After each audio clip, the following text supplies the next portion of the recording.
여러분 등산을 좋아하십니까? 전에는 종종 이렇게 등산을 했었는데 요즘은 좀 등산을 좀 못하고 있지만 등산을 하면 참 마음이 시원해집니다.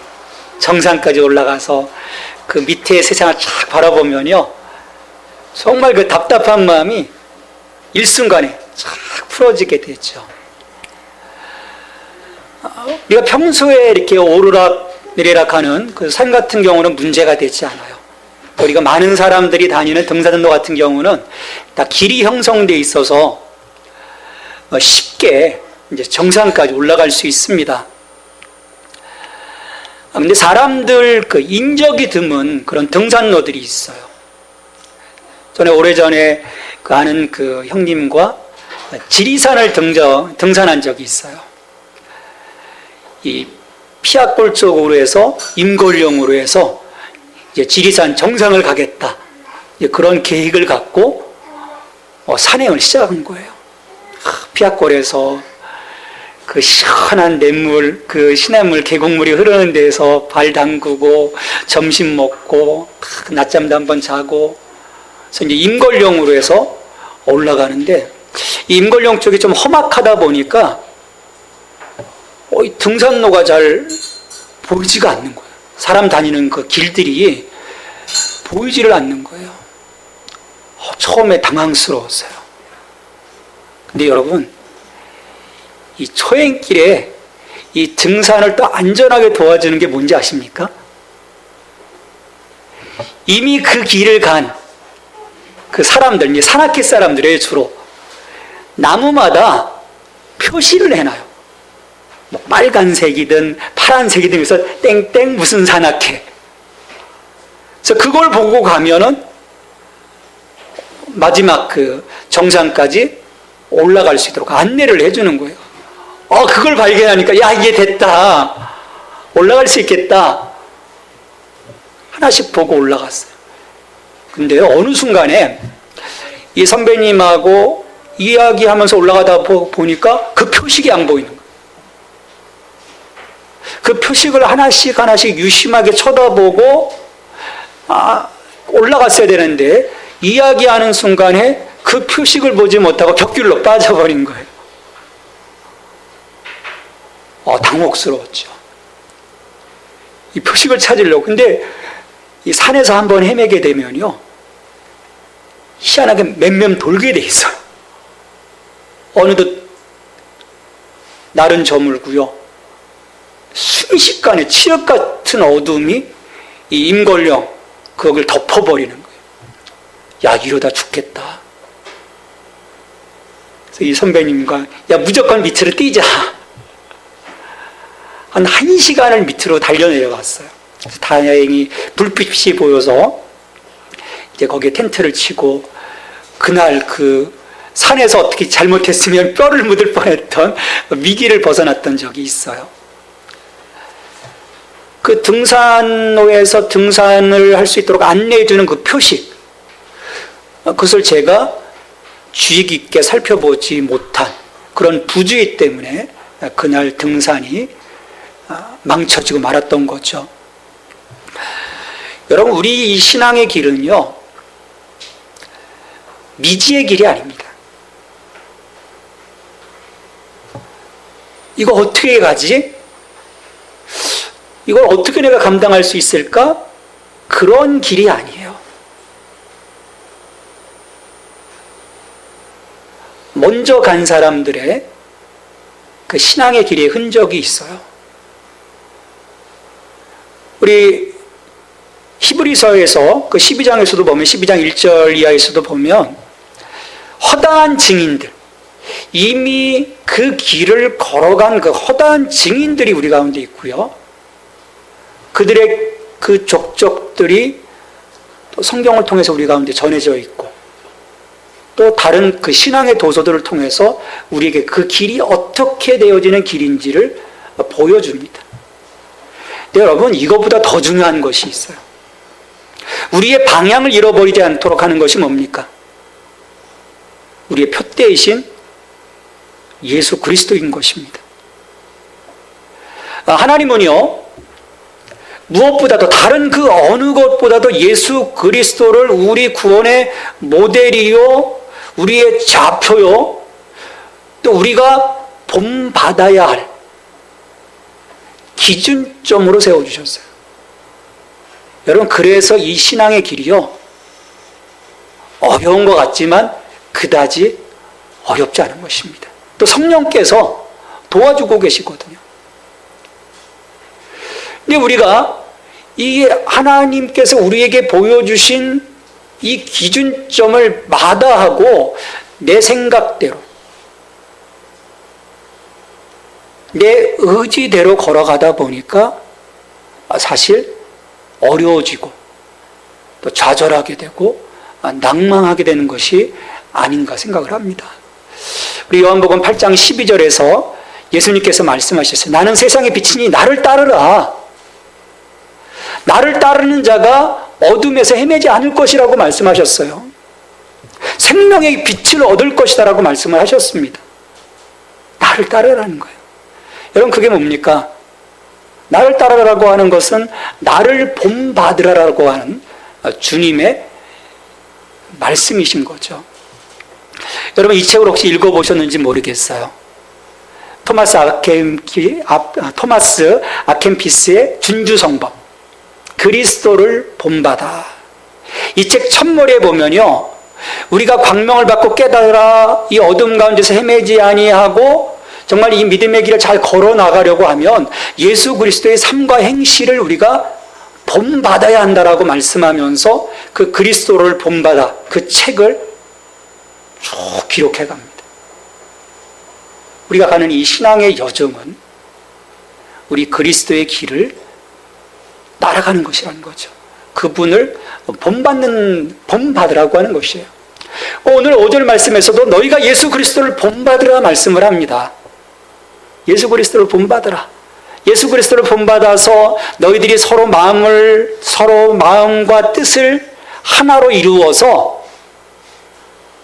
하나님께 나아가 정말 예배할 수 있는 하나의 공동체, 정말 그 그리스도의 몸된 교회를 이루어 가도록 하라는 거예요. 우리의 기준점이신 예수 그리스도를 우리가 따르지 아니하고서는요, 그리스도의 몸된 이 교회가 온전하게 세워져 갈 수 없고요, 교회가 온전하게 세워지지 못하면 무슨 문제가 있겠습니까?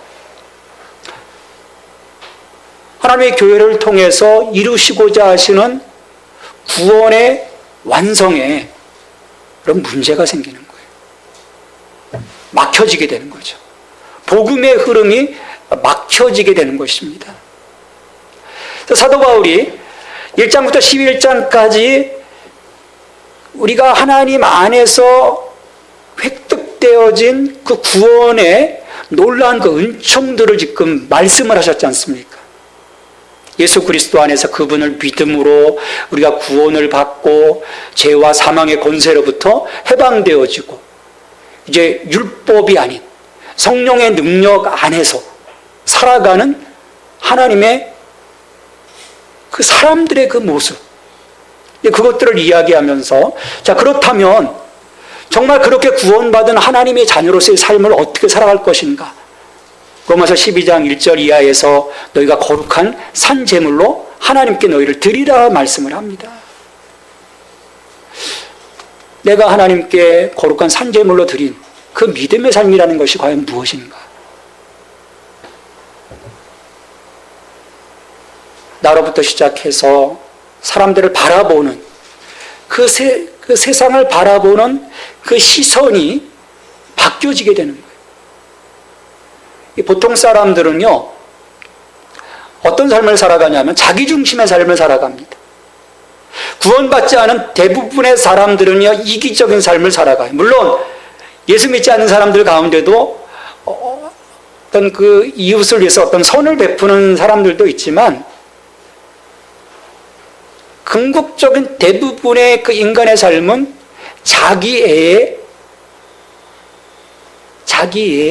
갇혀 살아가는 그런 그 삶인 것입니다. 근데 오늘 이 15장 1절 2절에서는요, 뭐라고 말씀하고 있냐면, 야, 너희들의 기쁨을 위해서 살지 말라는 거예요. 이웃의 기쁨을 위해서 살아가라는 거예요.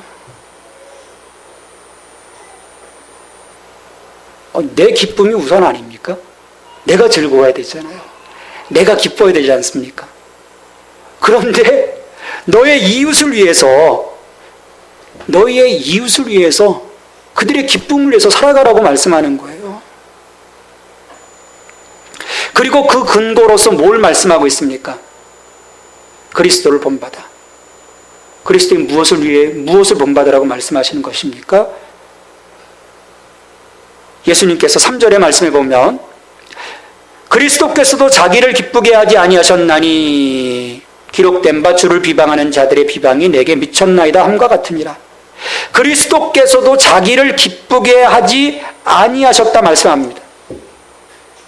여러분, 누구의 기쁨이 우선되었겠습니까? 아버지 하나님의 기쁨이 우선되었다라는 거예요. 하나님의 구원의 완성을 이루어 가시고자 하시는 그 하나님의 뜻에 순종함으로 그 뜻을 이루시고자 하시는 하나님의 마음에 기쁨을 주셨다는 거예요. 이것을 사도 바울은 본받으라고 말씀하고 있습니다. 그리스도께서도 자기를 기쁘게 아니하셨다. 이 인간의 자기애는요, 하나님으로부터 우리를 떠나게 하는 지름길입니다. 첩경이에요. 자기를 기뻐하는 것. 우리 창세기 3장에서 보면 아담과 하와가 왜 하나님으로부터 떠나게 됩니까? 철저한 자기애 때문입니다. 자기의 기쁨, 자기의 어떤 오감의 충족을 위해서 하나님 말씀을 그들이 거역하지 않았습니까? 선악을 알게 하는 나무를 봤을 때 아담과 하와에게 어떤 마음이 들어갔습니까? 보암직도 하고 먹음직도 하고 지혜롭게 할 만큼 탐스럽기도 한지라. 여러분, 그 기쁨을 주는 거예요. 사람들이 이런 그 좋은 것들을 왜 좋아합니까? 이거 너무 보기 좋거든요. 내 마음을 기쁘게 해주거든요. 여자들이, 남자들도 그렇지만 명품을 왜 좋아합니까? 명품 가방 들면 기쁘잖아요. 마음이 좀 업되지 않습니까? 1, 2만 원짜리 짝퉁 들고 다니는 것보다 수백만 원짜리 딱 들고 다니면 어때요? 괜히 뭔가 자기가 된 것 같고 으쓱해지거든요. 전에요, 그 엑셀, 아주 오래된 거죠. 엑셀을 몰고 그 신라 호텔을 어느 집사님하고 딱 들어가서 그 발레 파킹을 그날 너무 바빠가지고 그 집사님이 발레 파킹을 하려고 하니까요, 이 사람들이요 무시하는 거예요.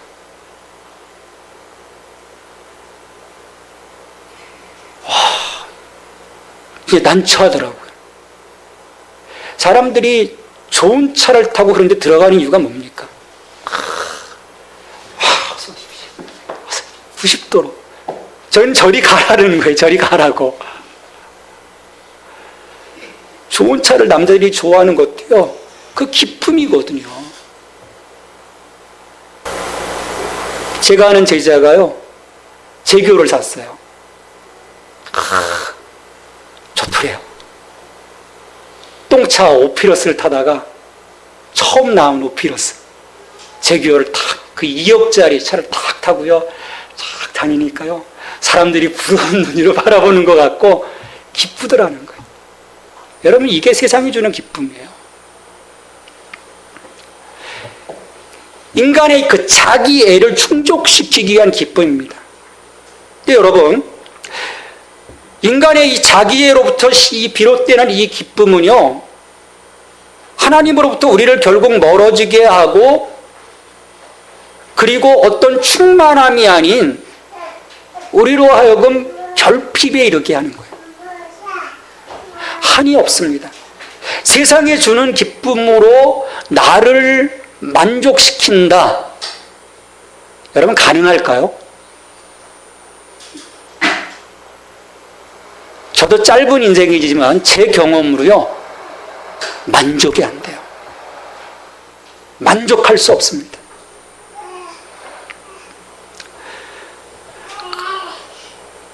그러기에 정말 그 궁극적인 기쁨이 무엇인가, 그 궁극적인 기쁨이 무엇인가를 우리가 깨달아야 되는 거예요. 그래야 그리스도께서 자기를 기뻐하지 아니하시고 하나님의 뜻이 우선되어지고 사람들을 향하신 그 긍휼하심이 우선되어진 것이 무슨 의미인지를 알게 되고요, 그것을 우리가 본받을 수 있게 됩니다.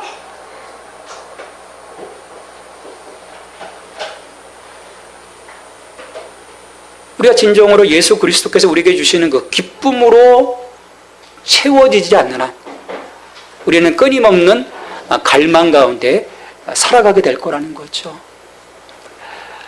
오늘 말씀에서도 보면 이웃을 기쁘게 하라고 말씀했어요. 내 기쁨이 아니에요. 이웃을 기쁘게 하라고 하는데, 여러분, 이게 무슨 의미겠습니까? 어떻게 우리가 이웃을 기쁘게 할 수 있겠습니까? 사람들의 오감을 좀 만족시켜주면 저 사람들이 기뻐할까요? 어떤 나의 기준을 깨뜨려버리고 저 사람들의 기준에 그냥 내가 맞춰줌으로써 저 사람들의 어떤 기쁨을 줄 수 있는 걸까요? 성경에 보면 사람을 기쁘게 하지 말고 하나님을 기쁘게 하라고 하는 말씀을 주로 합니다. 여기서는 그런 그 사람을 기쁘게 한다는 세상적인 그 기쁨을 말하는 것이 아니에요. 저들에게 진정한 기쁨을 주라는 거예요. 나의 기쁨을 충족시키지 아니하고 내가 예수 그리스도를 본받아 저들 속에 진정한 기쁨이 들어갈 수 있도록, 그 기쁨은요, 예수 그리스도이신 것입니다. 오늘 말씀하지 않습니까? 선을 이루고 기쁘게 하되 선을 이루고 덕을 세우도록 할지니라. 선을 이루고 덕을 세운다고 하는 것이 어떤 도덕적인 우월함을 얘기하는 것이 아니에요. 하나님이 우리를 불러주신 것은요, 선한 일에 정말 최선을 다하는 백성으로 우리를 불러주셨는데, 그 선한 것이라고 하는 것은 뭐냐면 생명 살리는 일입니다. 생명 살리는 일은요, 내가 뭔가 잘해줬다고 생명 살리는 것이 아닙니다. 그 속에 생명이신 예수 그리스도를 넣어주는 것입니다. 기쁨의 원천을 넣어주는 거예요. 우리가 변화받은 자로서, 하나님의 구원을 입은 자로서 창세기 12장 1절 아브라함을 통해서 그 아브라함의 모든 후손들이 복의 근원이 될 것이라고 말씀하시는데, 복의 통로가 될 것이라고 말씀하셨는데, 그 복의 통로라고 하는 것은 나를 통해서 생명이신 예수 그리스도가 흘러가는 것입니다. 우리가 그리스도를 본받음으로써 그 일이 이루어질 때 여러분, 우리 하나님이 기뻐하시는 거예요. 이게 나의 기쁨이 아닌 이웃의 기쁨, 한 영혼을 위한 그 기쁨으로 나아가는 그런 길인 것입니다. 오늘 말씀에서는 첫 번째 그걸 우리에게 요청하고 있어요. 너를 통해서 정말 기쁨이신 예수 그리스도가 흘러가고 있느냐. 여러분, 복음의 목적이 뭡니까? 한 개인의 구원이 아닌 것입니다. 우리는 나 구원받았어, 나 은혜 받았어, 나 복 받았어, 나 하나에만 너무 국한되어지고 있어요. 근데 하나님의 목적은요, 열방이 주께로 돌아와 하나님을 찬양하는 것입니다. 하나님께 예배하는 것이에요.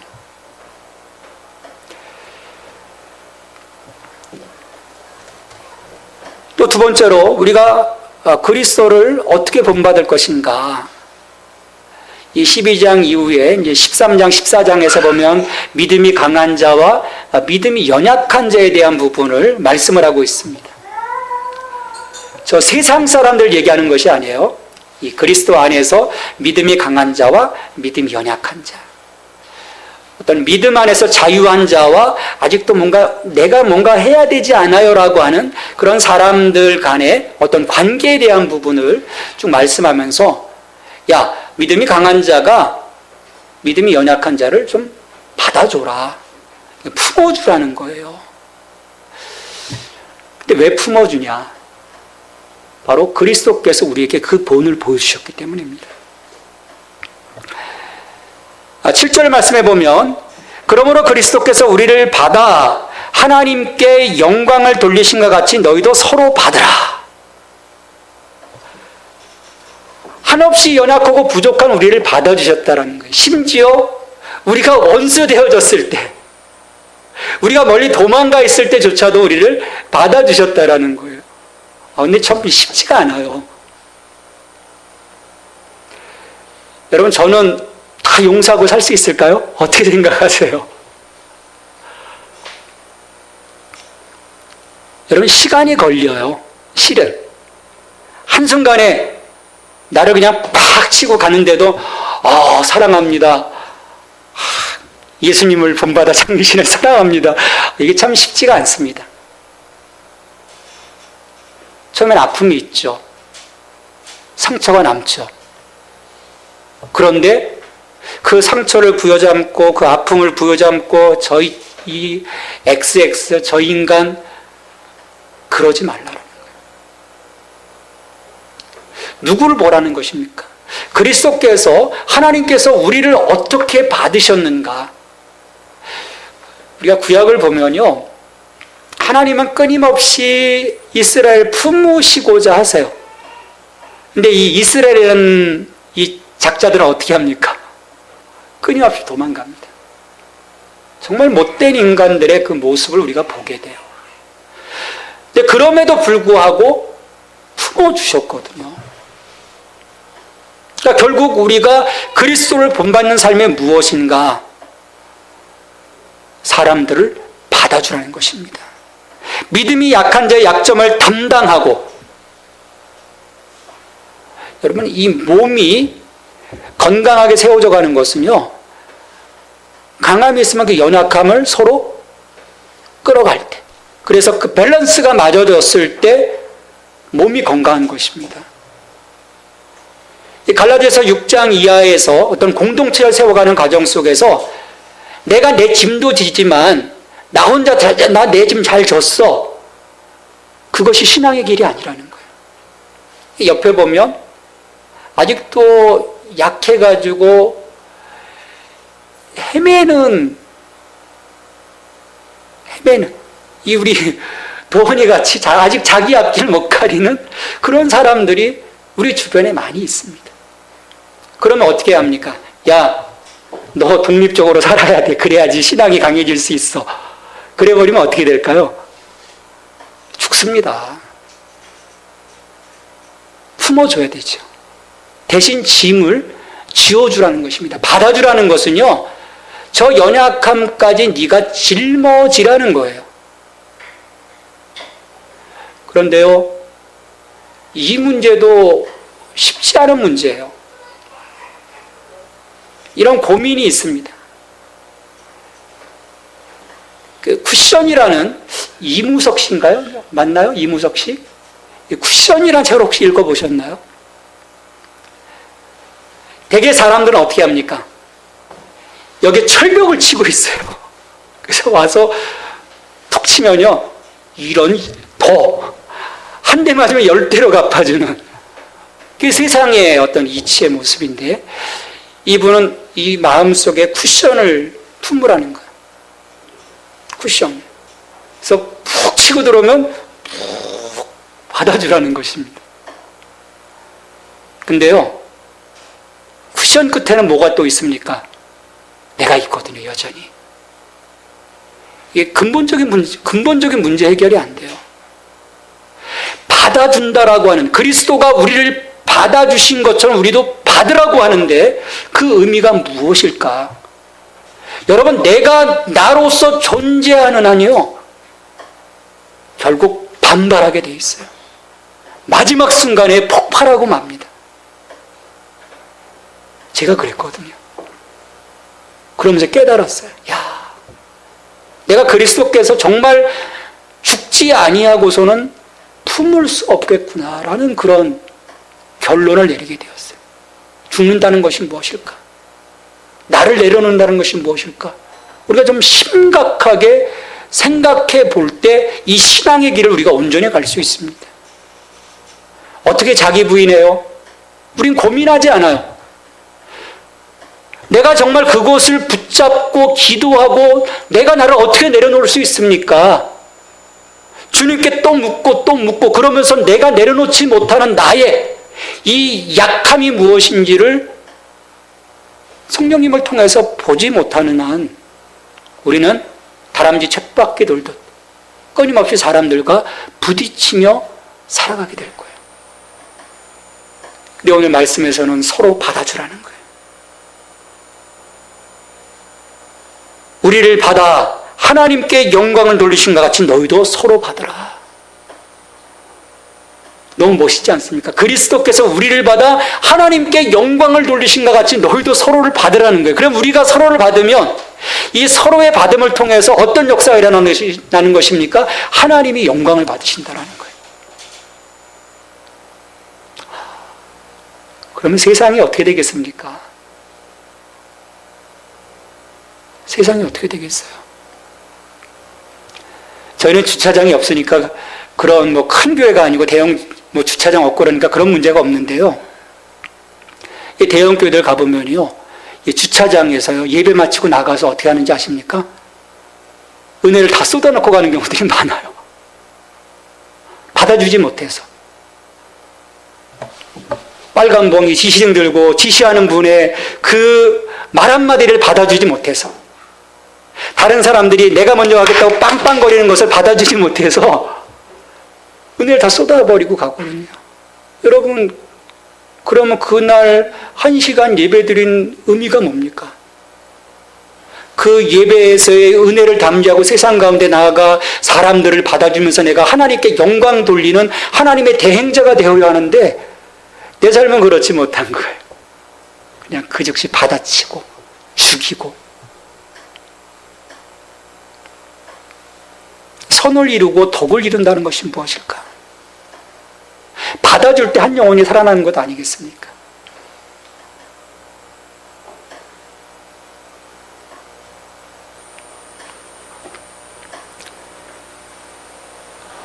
또 8절 말씀에서도 보면 내가 말하노니 그리스도께서 하나님의 진실하심을 위하여 할례의 추종자가 되셨으니 이는 조상들에게 주신 약속들을 견고하게 하시고. 그리스도께서 할례의 추종자가 되셨다? 여러분, 이것이 의미하는 바가 뭐겠습니까? 하나님은, 그리스도는 언약의 수여자이십니다. 우리에게 언약을 주신 분이에요. 근데 그 하나님이 그 언약의 추종자가 되시기 위해서 이 땅에 오셨다라는 거예요. 종이 되셨다라는 거죠. 다시 말해서 갑이 을이 되었다라는 거예요. 여러분, 갑인데 을이 될 마음이 있으세요? 세상 사람들이 을보다는 갑이 되기를 좋아합니다. 왜냐하면 요즘 이 갑의 행포가 심하지 않습니까? 을은 슬픈 거거든요. 근데 예수님은 그 갑의 자리에서 을의 자리로 내려오셨다라는 거예요. 그리고 심지어 그 3절에서 보면 주를 비방하는 자들의 비방이 내게 미쳤나이다. 그 모든 비방을 또 다 받으셨다라는 거예요. 모든 곤욕을 다 받으셨다라는 거죠. 왜냐하면 예수님이 이 땅에 오신 그 목적을 분명히 하셨습니다. 마가복음 10장 45절에서 내가 너희를 섬기기 위해서 오셨다라고 말씀하셨어요. 섬김의 종이라는 것이죠.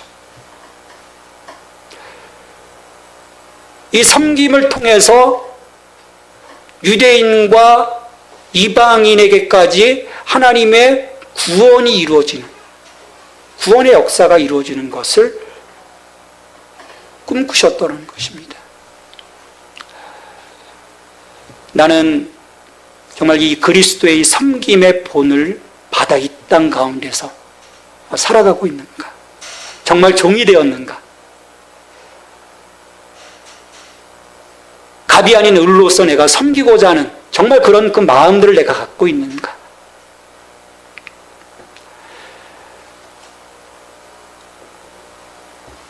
우리가 이 예수 그리스도의 낮아짐의 마음을 본받지 않으면요, 세상은요 따뜻해질 수가 없습니다. 세상의 모든 사람들이 다 높아지고자 할 때 우리가 낮아지고자 한다면, 우리가 정말 섬기고자 한다면, 여러분 그 섬긴다라는 것이 거대한 것이 아니거든요. 내가 있는 그 삶의 자리에서 사람들의 기쁨을 위해서 사람들을 살리고 복의 통로가 되어지고, 내가 조금 손해보고 내 유익을 구치 아니하고 내 거 주장하지 아니하고 저 연약한 자의 그 연약함을 좀 내가 짊어져 주는 것, 여러분 그게 섬김입니다. 이 슬레이브, 노예로서의 삶이 아니에요. 우리는 자꾸 그걸 생각해요. 내가 어떻게 자존심을 저 속에 들어가서 내가 섬깁니까? 하나님 그런 섬김 말씀하시는 거 아니에요. 작은 섬김입니다. 내 삶에서 내가 할 수 있는 그 자그마한 것들을 통해서 그리스도의 섬김을 내가 본받을 수 있다. 어떻게 우리가 그리스도의 섬김을 본받을 수 있겠습니까? 그분처럼 어떻게 온전히 우리가 섬길 수 있겠어요? 과하면요 토해내게 돼 있어요. 그래서 나 못해요. 우리가 자꾸 뒤로 물러서는 것이요, 너무 높은 것을 보고 우리가 따라가려고 합니다. 내가 할 수 있는 자그마한 섬김, 그 작은 예수로서의 그 삶을 살아갈 때 이 복음이신 예수 그리스도가 우리를 통해서 흘러가게 되는 거예요. 그것 때문에 저 세상 사람들이 기뻐할 수 있게 되고요, 그것 때문에 하나님이 영광을 받으시는 것입니다. 하나님 나라의 선교가 이루어지는 것입니다. 왜 복음이 막힙니까? 왜 교회가 쭈그러듭니까? 지금 우리 교회의 모습을 보면 되거든요. 한국 교회의 모습을 보면 되거든요. 우리가 그리스도를 정말 본받아서 이웃의 기쁨을 위해서 내가 살아가고 있는지,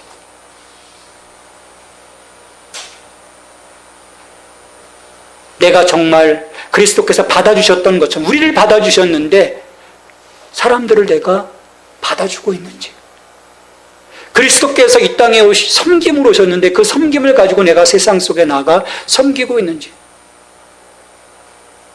그것이 온전히 이루어지고 있지 못할 때 우리 가운데 복음은 막혀지는 것입니다. 사도 바울은요, 이 로마서를 통해서 바로 그 부분까지 나가는 거예요.